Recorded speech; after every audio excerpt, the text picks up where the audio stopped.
আমাগো পারিবারিক অবস্থা খুব খারাপ আছিল। আমার বাপে অ্যাক্সিডেন্ট কইরা বিছানায় পইড়া গেছিল।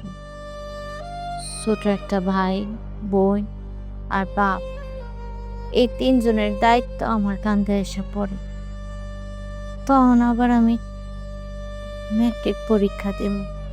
আচ্ছা, আপনার মা কি অনেক আগেই মারা গিয়েছিলেন? জি না স্যার, আমার মায় মরে নাই।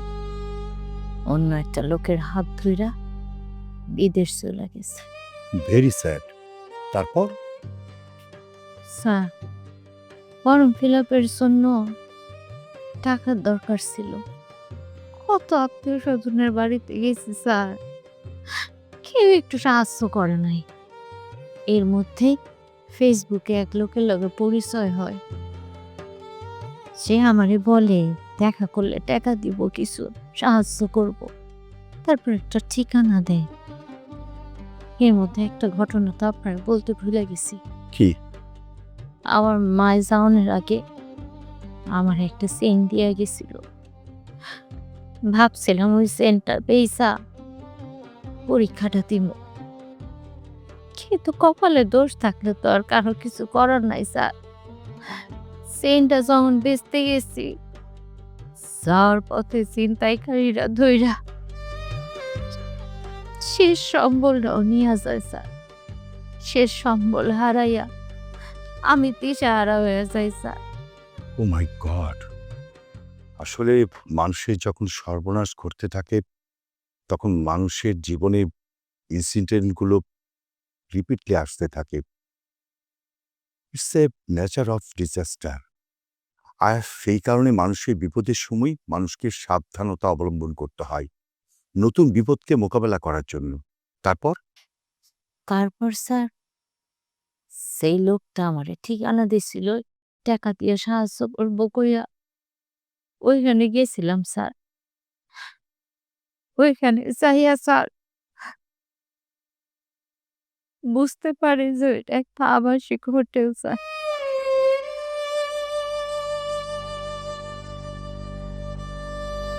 ওইখানে যাইয়া আমারে আটকায় ফেলে স্যার।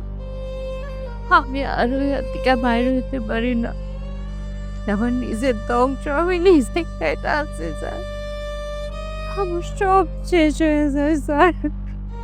আসলে ঐদিন হোটেলে গিয়ে টাকা অ্যারেঞ্জ করে ম্যাট্রিক পরীক্ষা দেওয়ার পর পড়াশোনা চালিয়ে যাওয়া তো দূরের কথা, ভাবি আসলে পড়াশোনা আর কন্টিনিউ করতে পারেনি, বরং উল্টো সংসারের সমস্ত দায়িত্ব ওনার কাঁধে পড়ে।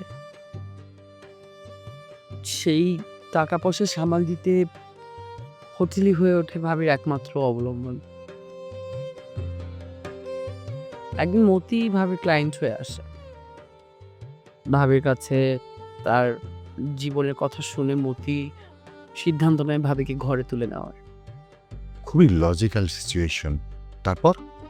তাই স্যার, আমি কিন্তু একটা শর্তে বিয়েতে রাজি হয়েছিলাম। বিয়ের পরেও আমার পরিবারের দায়িত্ব নিতে হইব। অফকোর্স, এই ফ্যামিলির জন্যই আপনাকে ডিজাস্টার বরণ করে নিতে হয়েছিল। আপনি তো চাইলেই তাদেরকে ইগনোর করতে পারেন না। জি স্যার। বিয়ার কিছুদিন পর আমার অসুস্থ বাপটাও মইরা যায় স্যার। তখন ভাই বোনরা আমি আমার নিজের কাছে নিয়ে আইছিলাম। কিছুদিন কি যত্ন কি করছে আমার ভাই বোনরে, দেখা আমার বুকটা জুড়াই গেছে, যেমন হয় আমার দুঃখের দিন শেষ স্যার। কিন্তু না, কয়েক মাস পরে আমার ভাই বোনরা অত্যাচার শুরু করলো, অমানবিক অত্যাচার। তারপর আমি আমার পরিচিত একজনের মাধ্যমে আমার বোনটারে একটা গার্মেন্টসে চাকরি দেওয়াইলাম।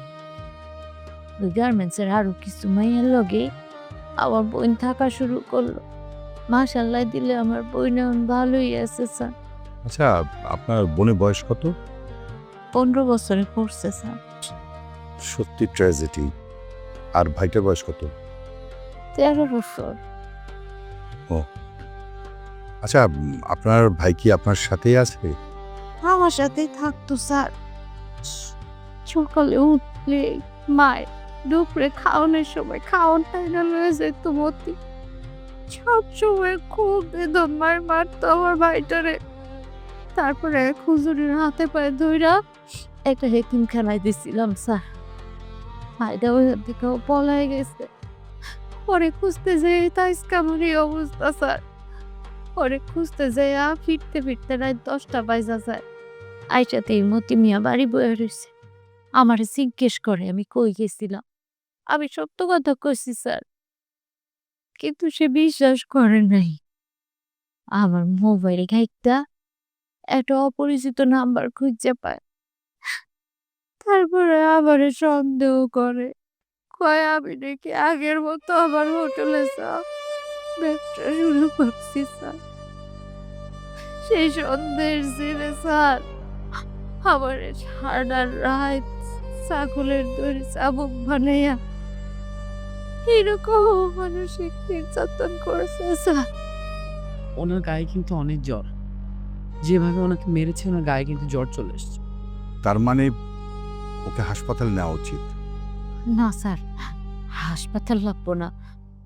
আপনারা আমার একটু সাহায্য করে আজকে রাতটা আমার একটা থাকুনের ব্যবস্থা করে দেন। সকাল হইলে আমি যাবো। কোনো সমস্যা নেই, আপনি সুস্থ না হওয়া পর্যন্ত এই বাসায় থাকবেন। কোনো সমস্যা নেই ভাবে। আপনি সুস্থ হওয়ার আগ পর্যন্ত আমাদের বাসায় থাকবেন। আপনার যতদিন ইচ্ছা আপনি ততদিন থাকবেন। শোনা, ওকে ভিতরে নিয়ে যাও, আমি ওর মেডিসিনের ব্যবস্থা করছি। যাও। আমার সাথে যাও।